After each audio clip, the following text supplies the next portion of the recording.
morning, everybody. It's your boy D Max. So let's talk. You see the title. I'm a man of my word, man. So when it comes down to Leangelo Ball and what's going on with him, I said if I was wrong about Leangelo Ball being signed to the Charlotte Hornets, then I would be a man about it and come on and admit that I was wrong. And so here I am, admitting that I was wrong. LiAngelo Ball was not signed to the Charlotte Hornets. For whatever their reasoning was, they get on there and they say the politically correct stuff and just the industry quotes to just kind of make the situation go away. And they tried to put Melo in the spotlight talking about it, and he kind of dodged it and gave a vague answer as well. But there's something going on there with LiAngelo that does not resonate to the NBA, and I really just can't put a finger on what it is, because if it's not his skill level, which they speak so highly of, then what is it about LiAngelo Ball that's causing teams to want to turn away from him the way that they do? It can be the mistake from China. Nobody's going to hold such an insignificant thing over somebody's head with such a serious consequence for so long. So it's not about the thing in China. There's something else. There's an underlying thing that makes every team want to turn away from the Angelo Ball, and nobody's really wanting to address what that is. So it's going to be hard to watch this young man try to struggle and make his way into the league until people really, really know what is causing these teams to turn away from this young man. Because I've seen a lot lesser players make it into the league, and they were given opportunities that LiAngelo Ball is just not getting from anyone. What does Detroit know? What does whatever other teams that he tried out for, what do they know about LiAngelo Ball that made them say pass? I don't want to give him an opportunity to show what he's got or anything like that. What could that be? I don't want to speculate at all, and I'm not going to speculate at all. That's why I'm on here giving this show right now, because of speculations that I made, and I was pretty confident that LiAngelo Ball was going to make it onto the Charlotte Hornets team, because that's what the speech was pointed towards.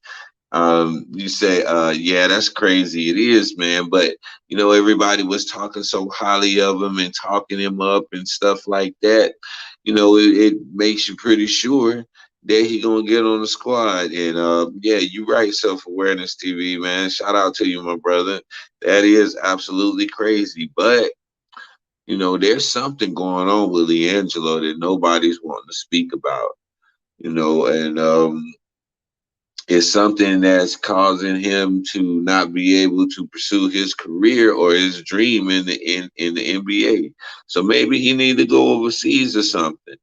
I have a nephew who was in that same situation, man. Kid has all the athleticism in the world, man. He was a ticket seller when he was at the University of Memphis.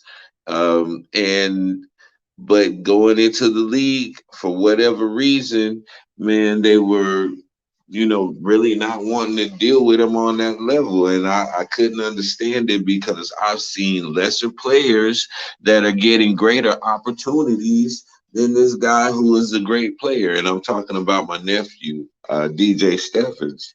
And so when I look at LiAngelo Ball, I look at my nephew. And my nephew went overseas, and that dude is a star overseas now. He got 3 championship rings under his belt now. And that dude's making a pretty decent living over in the Ukraine right now, balling. And so I understand that the NBA is supposed to be the cream of the crop, and they're the epitome of basketball elite and all of that. But you have some guys that are overseas that are definitely dominating, and they are on the NBA level, because we see the NBA starting to pull a lot of those guys from overseas back into the NBA now. So it's not a fact that there's weaker competition or there's not as good athletes overseas because a lot of them are coming from here going over there because the league is not giving them an opportunity for whatever reason. And so I'm asking the question, what does it take for certain people to get in and certain people to be accepted into the league? Because it goes far past skill level. Um, I see that some athletes do have baggage with them. They bring certain issues with them, attitudes, or whatever the case may be, and those factors play into it. But when you have the whole entire faculty saying how cool this kid is and everybody likes him and this and that, are they just speaking to politics? Likability? Yeah. Yeah, likability, but I mean, a lot of dudes didn't like Jordan, but Jordan won, and so they would overlook his lack of likability in order to win championships and stuff. So likability can only be probably maybe about 4 or 5% of what they factor into accepting you on their roster. So what is that thing about LiAngelo Ball that's keeping him off of every NBA roster? Nobody's interested in this kid.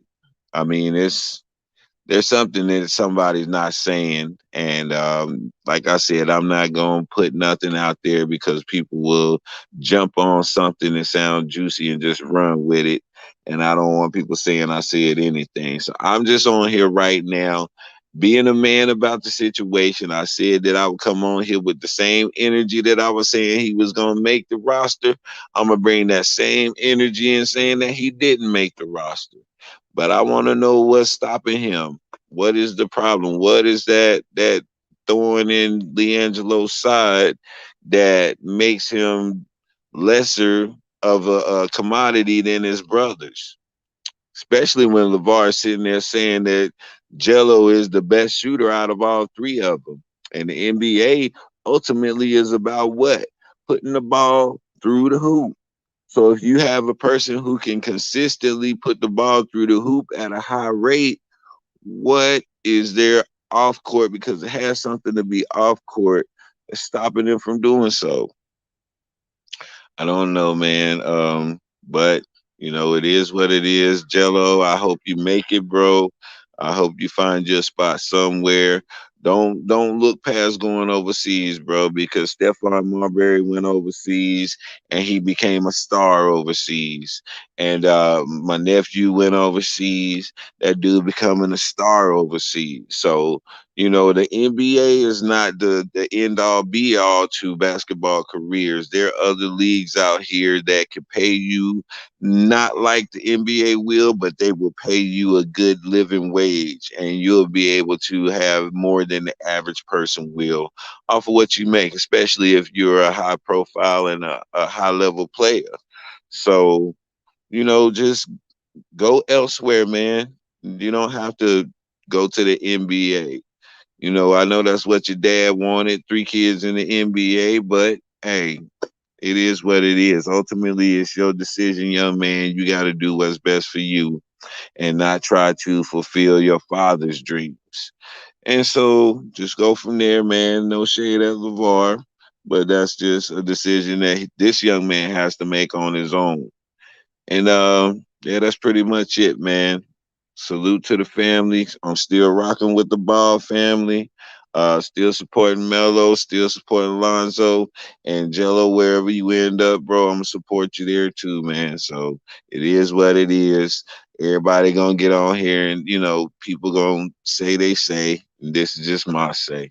Appreciate you for coming in, self awareness, man, and anybody else who's gonna come in and check out this content.